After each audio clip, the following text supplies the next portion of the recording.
Dumating pala yung ate ko galing Tarlac. Kaso hindi siya pwedeng magtagal kaya hinatid din namin sa terminal. Napangiti nga siya dyan kasi napansin niya na may video. Sasali ko daw siya sa vlog. Medyo nahihiya pa pero masasanay din yan. At ito nga inasikaso ko yung dala niya para isakay na sa van. Sabi kasi nung driver ay isakay na daw namin. Gusto ko nga akong magsakay sa van ng gamit ng ate ko kaso kinuha naman ng driver. Kaya napahawak na lang ako sa buhok ko. Gusto ko kasi ako mag-asikaso sa ate ko kasi alam ko matagal-tagal na naman bago kami magkita. Kasama pala namin tong si Sia, anak ng isa kong ate. Baka nga mahilo yung ate ko sa biyahe kaya sabi namin bili kami ng Bonamine. Malaking tulong din kasi yun para hindi mahilo at masuka sa biyahe. Nagtingin nga kami dyan sa malapit kaso wala kaya nilakad na lang namin. Dito nga pala kami nakidaan sa grocery para makarating kami dito sa kabilang highway kung saan mas maraming bilihan. At ayun nga nagtitingin-tingin nga kami dyan kung saan may pwedeng bilihan at nakita nga namin itong jeepy. Kaya dito na kami bumili. Maraming ang nadaan na sasakyan kaya itong si Sia ay inakay ko na.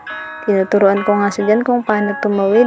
Para sa susunod ay alam niya nang mag-isa. At ayan nga nakarating na tayo dito sa bilihan ng gamot. Medyo natagalan nga kami dyan kasi may mga bumibili din. Pero okay lang maghintay kasi nga para naman to sa kapatid natin. Masarap kasi sa pakiramdam kapag may kapatid na nag-aasikaso sa'yo. Naalala ko kasi dati nung nadengge ako, ilang araw ako sa ospital at isa si Ate Joby sa mga nag-alaga sa akin. Nagtiyaga na akayin ako kahit kaya ko naman ihakbang yung mga paa ko kasi alam niyang nahihirapan ako. Kaya okay lang maghintay tayo basta yung effort natin para sa taong mahal natin sa buhay. Ang pagmamahal na ibinibigay sa atin ng mga kapatid natin ay hindi matutumbasan ng kahit na anong bagay. Kaya kung may mga tao man na nagpaparamdam sa inyo ng pagmamahal, lalo na sa pamilya nyo, ay matuto kayong mag-appreciate. Kasi hindi ka man makabawi tulad ng sakripisyo na ginawa nila para sa'yo, ay si Lord nang bahalang suklian lahat ng yun. Basta marunong ka lang appreciate at tumanaw ng utang na loob. At syempre matutong magpasalamat